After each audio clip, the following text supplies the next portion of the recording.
Hey, my name's James Nicholson and welcome to my YouTube channel. Inflation is up. This is better news than you might think. I'm going to tell you why this is up, how many times the Bank of England might cut interest rates according to this new inflation data. We've got an update on that and why this is much better than we were actually predicting.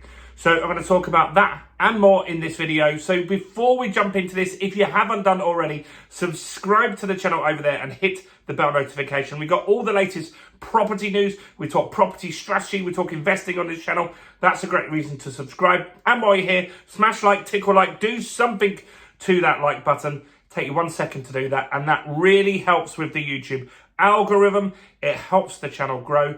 And we're nearly at 28,000 subscribers now. So let's get some more eyeballs on it. So today we've got the inflation data. We've got two sets of inflation data, in fact. We've got inflation data in the USA.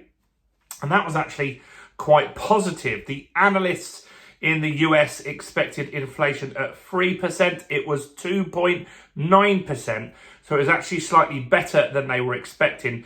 That kind of nails on a September rate cut with the Federal Reserve, which is good because we want the Fed to cut rates because it gives the Bank of England more room to cut rates over here. So the more the Fed cut, the better it is for us in the UK if you've got a mortgage or loans, or if you're a business owner as well. So let's talk about the UK inflation today. Where does that sit?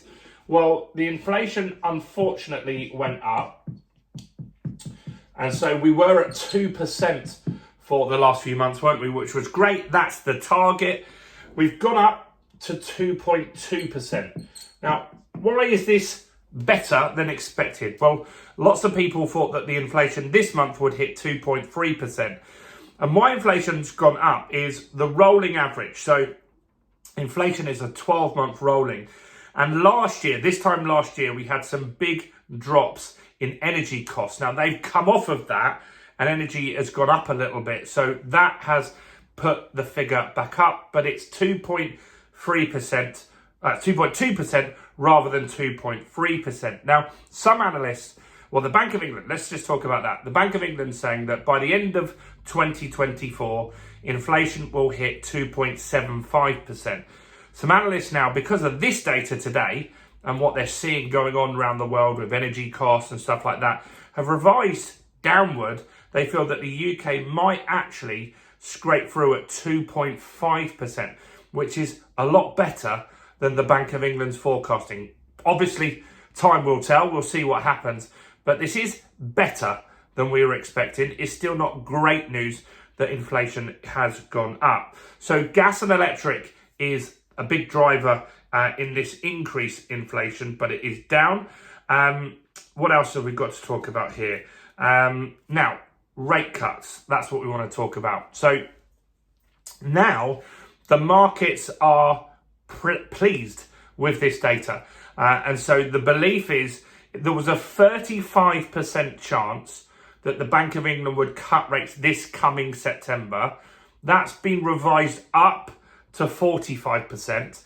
And before the September meeting, there is more inflation data. So if the inflation data in September is better than expected, as it has been today, that might increase that to closer to 60, 70, 80% of a rate cut in September. Now, I think that the rate cut that we get potentially in September is more down to the Americans. And the good news is theirs is pretty much nailed on. We just want to see how big is the rate cut going to be in America. Is it going to be 0.25% to start, or hopefully 0.5%, which is what more people are predicting, that the Fed will go for a big cut. That gives us more opportunity to cut over here as well. So that's good. Now, some inflation that we've got to look at, because this is important, and this is the one the Bank of England will be talking about, and you'll see them talk about. Now, service inflation last month was 5.7%, and it's dropped to 5.2%. Service inflation includes salons, hairdressers, hotels. A lot of people found it weird and funny, but it's talked about everywhere. You can read Reuters, Yahoo Finance, all these places. A lot of the service inflation increase that we had last month, a lot of people attribute to the Taylor Swift concerts because hotels were significantly more expensive. Some of them tripled their prices when they had Taylor Swift down the road doing a concert.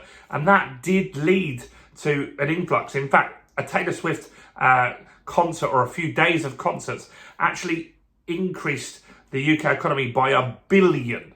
So it isn't just an insignificant number. It does make some sense. So service inflation is the Bank of England's concern. The good news is that's a big drop in just 1 month.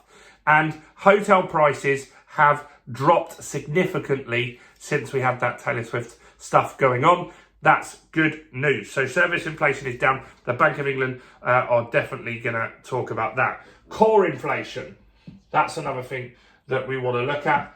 That strips out energy costs and stuff like that.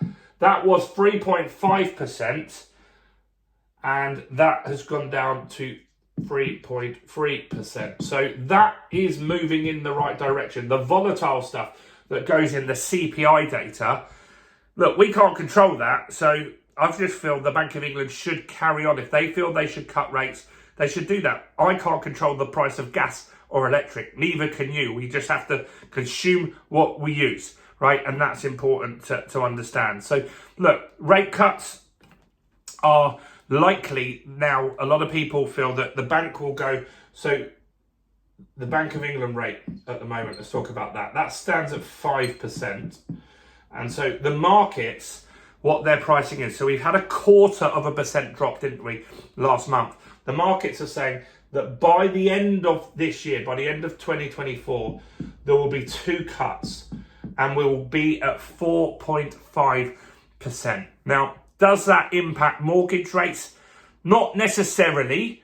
Potentially, yes. A lot of people last month were saying when the Bank of England dropped rates, that mortgage rates wouldn't drop. They did drop, and they are dropping at the moment. But it's not so much to do with the Bank of England rate. It's more to do with the market's quiet, and they're trying to stimulate that market to get business for themselves. So that's why they're actually cutting rates at the moment. The SONIA swap rate, which the banks borrow at, did drop a little bit over the last few months as well. So that's given them a little bit more margin to be able to do this. So look, inflation going up is not good. That hits people, particularly people on lower incomes, really, really significantly. But what is good is it's lower than what they predicted. And the analysts are now saying that rather than hitting 2.75 inflation by the end of this year, we might just get away with 2.5. That would make a big difference.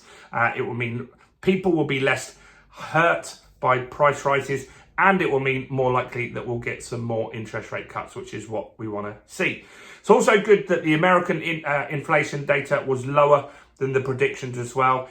So that's good. Let me know what you think. Do you think the Bank of England, here's my question of the day. Do you think the Bank of England will cut interest rates in September? Comment below. Do smash like, do subscribe and hit that bell notification. Do check out all the other content on my channel. There are 600 videos now, including this video right here.